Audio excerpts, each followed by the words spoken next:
Hi, I'm Elizabeth. At 52, I've built a successful business, but believe me, managing family drama is a whole different ballgame. Right now, I'm hosting a huge family reunion at my place, beautiful house in the suburbs, if I may say so. But at the moment, it feels more like a pressure cooker than a home. My son, Michael, and his wife, Sophia, are coming, and she's pregnant with my first grandchild. That should be exciting, right? But there's some tension. I try to be nice, but sometimes her way of doing things is just so different from ours. While I was prepping for the reunion in the kitchen, Michael cornered me. Mom, we need to talk about Grandma. I had a feeling I knew what was coming, but I still asked, what about her? Sophia's worried. Last time we visited, Grandma couldn't remember her name. She kept asking if Sophia was the new maid. I sighed and put down the knife I was using to chop vegetables. Your grandmother is just having some senior moments, Michael. It's nothing to worry about. Mom, it's more than that. Sophia's scared to be alone with her. What if something happens, especially with the baby coming? I didn't want to hear it. My mother, Gertrude, has been living with me for years. Sure, she's been a bit forgetful lately, but who wouldn't be at 78? Michael, I've got everything under control. Your grandmother is fine. Just then, my sister Karen strolled into the kitchen. Oh, are we talking about dear old Mom? She said, her voice dripping with sarcasm. I was just telling Aunt Mildred how she tried to pay for her coffee with a button last week. Hilarious, isn't it? I glared at her. Karen has always been a thorn in my side, constantly trying to one-up me. That never happened, Karen. Stop exaggerating. She smirked.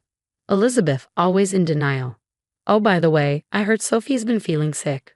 Morning sickness, or maybe she just can't stomach this family. She chuckled as she sauntered off. Michael looked at me, concern etched on his face. Mom, maybe we should consider getting Grandma some help. We don't need any help, I insisted. This reunion is going to be perfect. You'll see. But as I watched him walk away, shaking his head, I couldn't shake the feeling that things were about to get a lot more complicated. The day of the reunion arrived, and the house was buzzing with activity. I was running around like a headless chicken, making sure everything was perfect. The smell of barbecue filled the air, and relatives were mingling and laughing. But I hadn't seen Michael and Sophia yet. They're running late, my cousin Jane informed me when I asked. Sophia's having a rough morning with the pregnancy. I nodded, trying not to let my irritation show. Of all days to be late. Suddenly, a piercing scream cut through the chatter. My heart leaped into my throat as I raced toward the sound, pushing past confused relatives. I burst into the kitchen to find chaos. Sophia was on the floor, clutching her belly, tears streaming down her face. My mother, Gertrude, stood over her, cane raised, her eyes wild with confusion. Mother, what have you done? I cried, rushing to Sophia's side. Who is this intruder? I caught her sneaking in, Gertrude declared, her voice shaking. Michael appeared, pushing past me to reach Sophia. Oh my God, are you okay? He asked, his face pale with panic. She hit me? Sophia sobbed. I just came in for a moment of peace. I didn't mean to startle anyone. The room quickly filled with concerned family members, and of course, Karen was the first to chime in. Well, Elizabeth, looks like your perfect little family isn't so perfect after all.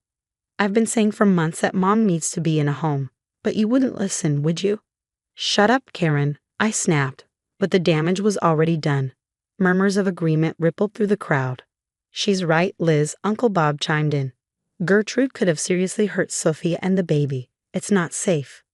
It's not Mother's fault, I argued weakly. Sophia shouldn't have come in unannounced. Are you kidding me? Michael exploded. You're blaming Sophia for this? Your mother attacked my pregnant wife. The room erupted into a cacophony of arguments, with half the family defending Gertrude and the other half standing up for Sophia. I stood in the middle, feeling torn and overwhelmed. We need to get Sophia to the hospital, Michael declared, helping his wife to her feet. This reunion is over. As they left, supported by concerned relatives, Karen sidled up to me with her usual smugness. Well, sis, looks like your big day is ruined. Maybe next time you'll listen to me about Mother. I watched helplessly as they disappeared through the door.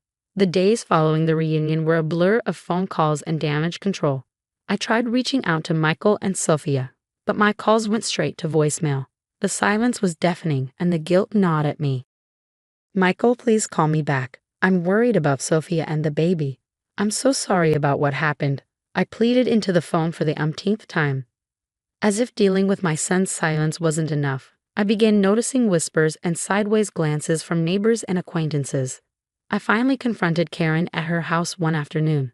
"What the hell do you think you're doing, spreading our family business around town?" I demanded. Karen feigned innocence.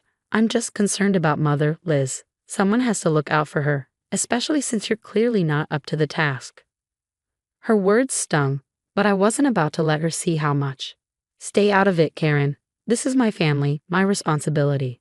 As I turned to leave, something caught my eye. A stack of papers on Karen's desk. One of them was a bank statement for an account I didn't recognize, but the name on top was clear: Gertrude Williams. My blood ran cold. What was Karen doing with Mom's bank statements? Over the next few days, I did some digging. What I uncovered made me sick to my stomach. Karen had been systematically draining Mom's accounts, taking small amounts at a time for months. And that wasn't all.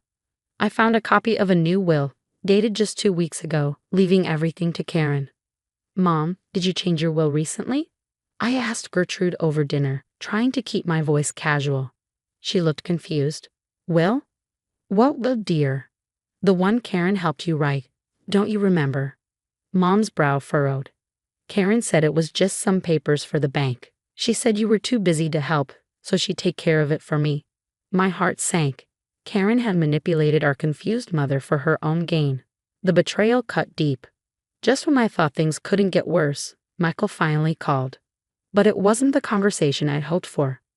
"Mom, Safid is in the hospital. The stress from the incident caused complications. She's on mandatory bed rest for the remainder of the pregnancy." I felt the blood drain from my face.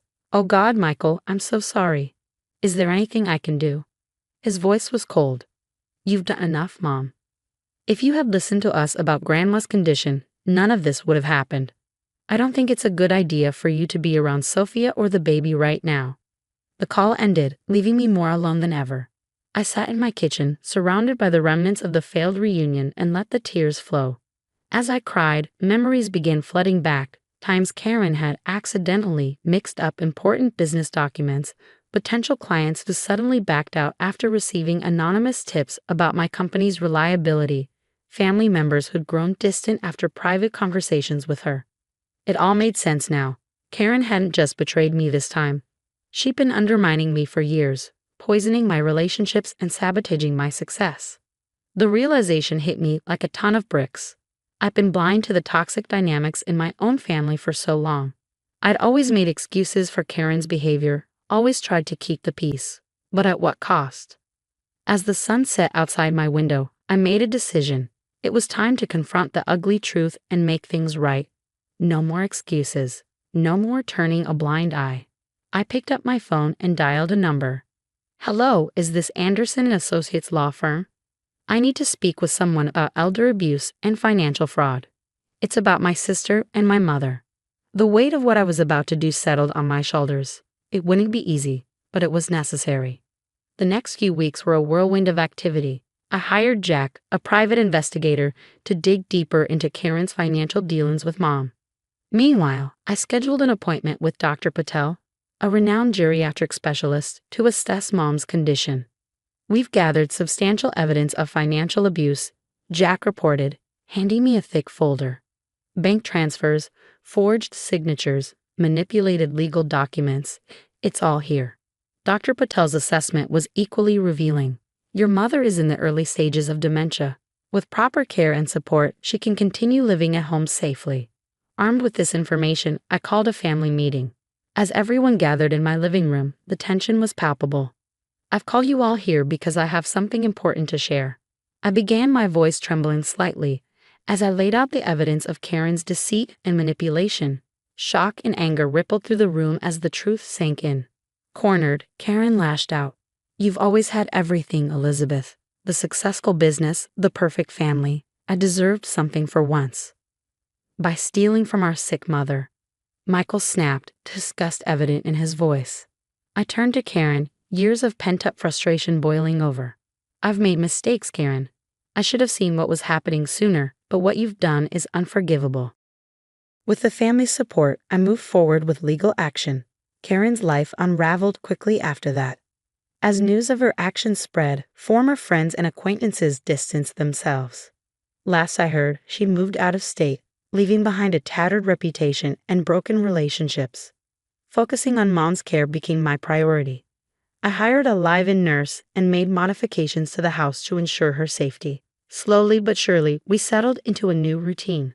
The biggest challenge remained mending my relationship with Michael and Sophia. Swallowing my pride, I reached out again, this time with a heartfelt letter acknowledging my mistakes and asking for a chance to make things right. To my relief, they agreed to meet. Sitting across from them at a small cafe, I felt a mix of nervousness and hope. "I'm so sorry," I began, my voice thick with emotion. "I should have listened to your concerns about Mom. I was in denial, and you both paid the price for it." Sophia, her hand resting on her swollen belly, spoke softly. "We were angry for a long time, Elizabeth, but we've had time to think. We understand you were just trying to protect your mother."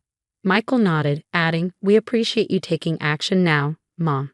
It couldn't have been easy to confront Karen like that." As we talked, I felt the walls between us start to crumble. By the time we said goodbye, tentative plans were made for them to visit Mom, and I had been invited to their next ultrasound appointment. Weeks turned into months, and before I knew it, I was pacing the hospital waiting room, anxiously awaiting news of my grandchild's arrival. When Michael finally emerged, his face lit up with a wide grin. "It's a girl," he announced, tears in his eyes. "Want to meet your granddaughter." Holding that tiny bundle in my arms, I felt a surge of love so powerful it took my breath away. Sophia smiled up at me from her hospital bed, tired but radiant. "We were thinking of naming her Grace," she said softly. "After all we've been through, it seemed fitting." I looked around the room, taking in the scene. Mom was dozing in a chair, her nurse by her side. Michael stood proudly next to Sophia's bed. Aunts, uncles, and cousins crowded the doorway, eager to catch a glimpse of the newest family member. In that moment, I realized we have fostered an environment where something beautiful could thrive. The journey had been challenging, and it was far from over. But as I gazed down at little Grace's peaceful face, I knew that every difficult decision and every painful conversation had been worth it. "Welcome to the family, Grace," I whispered, placing a gentle kiss on her forehead. "We've got quite a story to tell you someday." Now I have a question for you. If you were in Elizabeth's position, would you have pressed charges against your sister Karen for elder abuse and fraud, even knowing it could tear your family apart? Or would you have tried to handle the situation privately to preserve family relationships? Share your thoughts in the comments below. Your perspective matters and could help others facing similar difficult family situations.